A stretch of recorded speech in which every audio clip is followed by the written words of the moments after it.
organizational triangle, and one of the things that this accomplishes is allows us to find anything in 30 seconds. Thank you, thank you.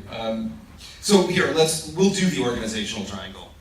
So if everybody would please just put your fingers together like this for me, and then repeat after me. Everybody. One home for everything.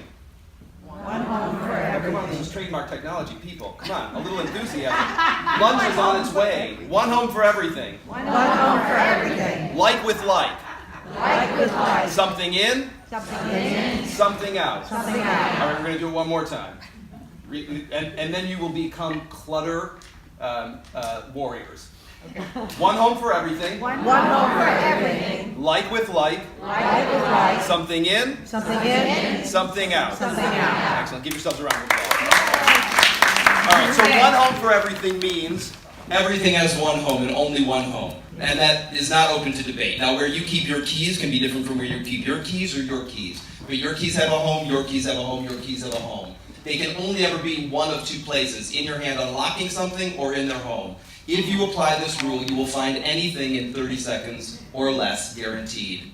Like with like means all like objects live together. Not most of them, but all of them. So you no longer have most of the tools in the toolbox in the garage, but you have the screwdriver in the junk drawer in your kitchen because you've got a story that says, well, the knobs are loose and I don't want to have to go all the way out to the garage to get that screwdriver. This is actually good time management. I'm just going to store it here because I'll remember it, but you don't remember it. And you go out to the garage to look for the flathead screwdriver thinking, I know we have a flathead screwdriver. Where is it?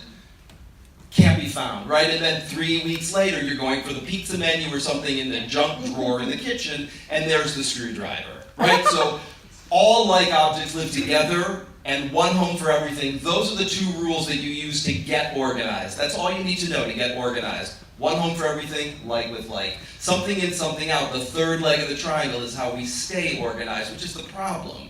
Right? All of us have probably gotten organized at least a dozen times, right? A couple of cups of coffee or some green tea, tearing apart the house, the garage, the attic. Everything makes sense for 30 seconds, and then crap starts to pile up, and it starts to pile up, and you tell yourself, oh, I'll put that away later. I'll put that away someday. I know what I'm going to do with it. I just don't have the time now because I'm so busy. I can't deal with it now. I'll deal with it later.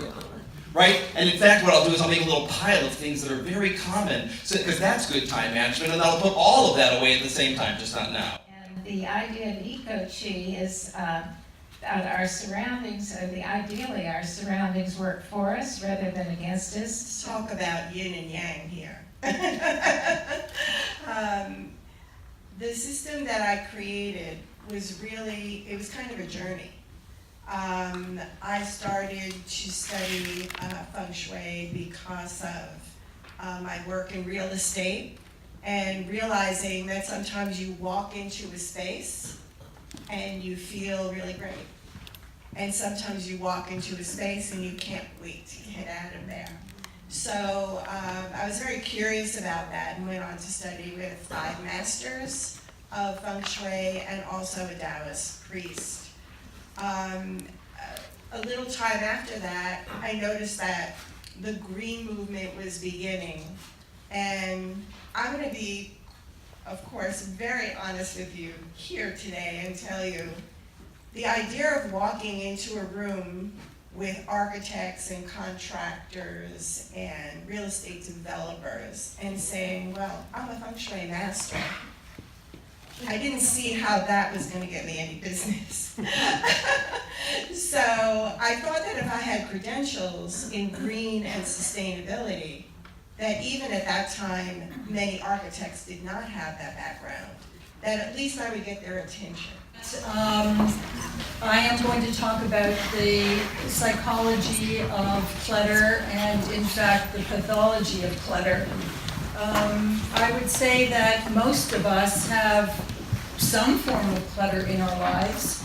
We have a closet, we have a desk that we look at sometimes and we say, boy, if I had more time, more energy, I would like to declutter that, I would like to get rid of some stuff in my closet, etc. So we all suffer from that symptom, but that's not what I'm talking about. I'm talking about pathology of clutter.